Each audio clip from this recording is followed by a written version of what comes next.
Hey guys, yeah, this video is about F1 and insurance. It's not a big question, but it's kind of a little confusing for people who are beginners in F1. Well, this video might help them a little in understanding what and how insurance does not work in F1 because let me begin. An F1 car goes at a speed of 300 to 350 km per hour, which is a very top speed and a high risk speed. And if a car crashes in this speed, there is a high risk for both the car and the driver. And these car damages are very much expensive, which cannot be afforded by such kind of insurance companies, or they might afford it but they just can't get used to it. Whereas if we can talk about the drivers, the drivers are not insured during the race.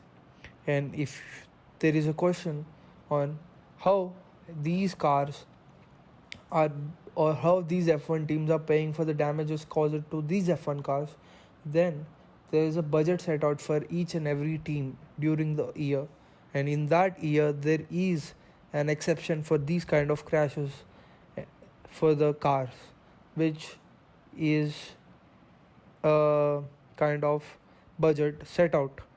And this budget set out can also be referred to as a term called self-insured. And these money and the money which is being provided to these F1 teams for the repairs and everything is usually by the corporate sponsors of these teams. And the drivers of course do not have any kind of insurance during the race, but whereas in the real life outside the racing sector they might have insurance but at a very expensive rate or at a very expensive price.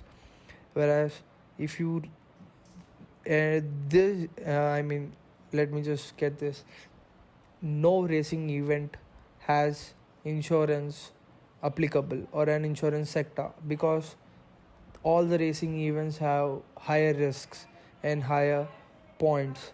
And if we talk about a point where there is insurance in these kind of events is the transport between events.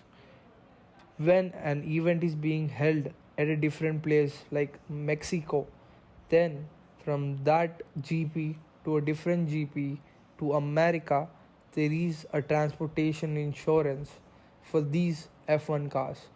If there is any damage caused in the transporting, then there might be insurance companies trying to pay the losses. That is the only point when insurance comes in or takes place in this F1 industry. That's it. This is simply just an explanation.